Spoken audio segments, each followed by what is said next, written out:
할렐루야! 오늘 우리가 함께 부를 찬송은 찬송가 400장 험한 시험물 속에서입니다. 이 시간 함께 1절로 하나님을 찬양하며 나아가겠습니다.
오늘 하나님이 우리에게 주시는 말씀은 출애굽기 2장 1절로 10절입니다.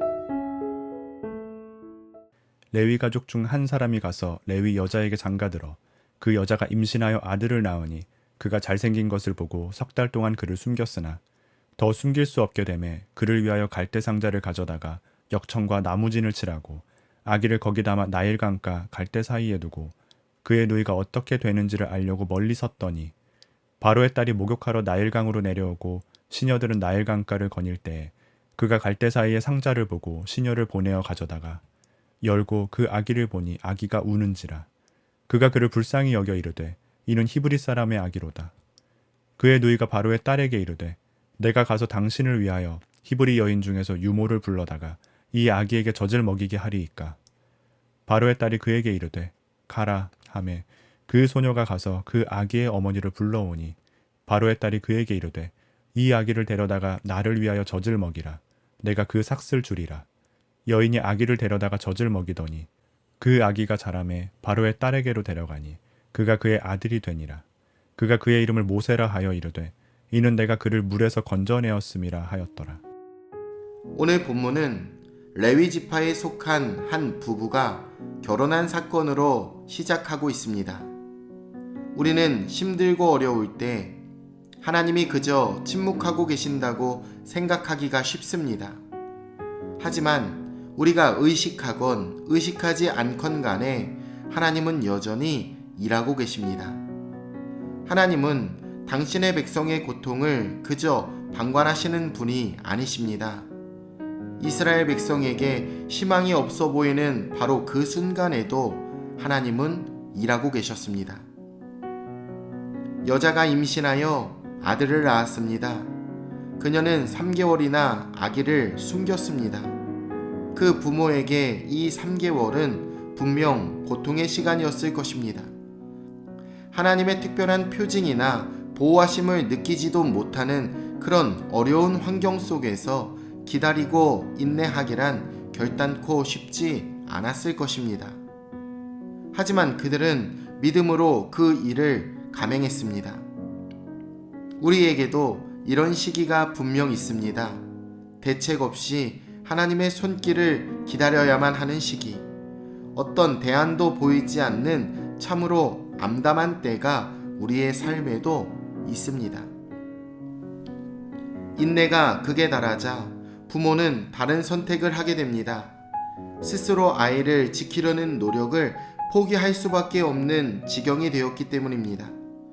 그들은 갈대 상자에 물이 새지 않게 작업을 한 이후 아기를 담아 나일강에 두었습니다. 더 이상 아무것도 해줄 수가 없었기에 아이를 놓아 보내었습니다. 하나님이 어떻게 인도하실지 알 수 없는 그 상황 속에서도 우리는 철저히 하나님만을 의지해야 한다라는 사실이죠. 여기서 사용된 갈대상자라는 단어는 노아의 방주를 가르치는 단어와 같습니다. 방주나 갈대상자는 사람의 힘이 아닌 자연의 흐름대로 움직이는 구조였습니다.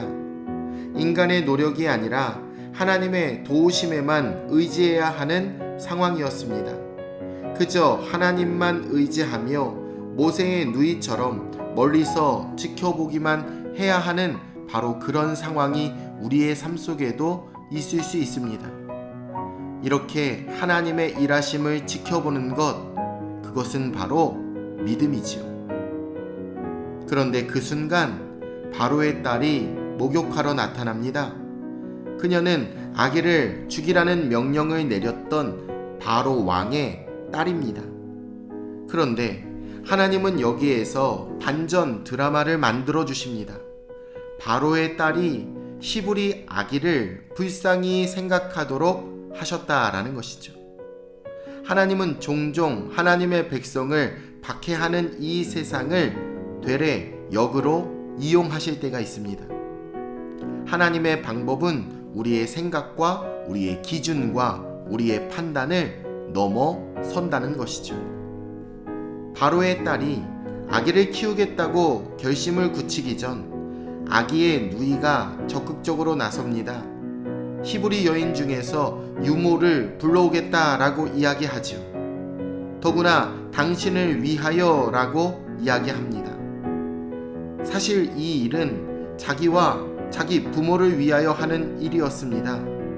이것은 엄청난 위험을 무릅쓰고 했던 이야기입니다. 우리는 이러한 믿음의 도전을 해야 합니다. 그럴 때 하나님은 은혜의 길을 열어 주실 줄로 믿습니다. 모세의 누이는 바로 딸의 명령을 받고 그 어머니를 모셔옵니다. 모세의 어머니는 자기 아이를 키우면서도 바로의 딸에게 삭슬 받게 됩니다. 조금 전까지만 해도 3개월이나 두려움 속에서 아이를 키워야 했는데 이제는 애굽 궁정의 돈을 받으며 적진의 한 복판에서 당당하게 아이를 키우게 되는 놀라운 반전 드라마가 펼쳐졌습니다. 그동안 모세는 어머니로부터 자신이 시브리인이라는 그 정체성과 하나님에 대한 신앙을 배웠을 것입니다. 이렇게 출애굽의 역사는 시작되었습니다. 하나님은 하나님의 백성을 위해 지금도 구원의 역사를 써 내려가고 계시죠. 우리의 삶에도 하나님이 보여주시는 반전 드라마로 말미암아 늘 은혜가 충만하시기를 살아계신 예수 그리스도의 이름으로 축원합니다. 내일 뵙겠습니다.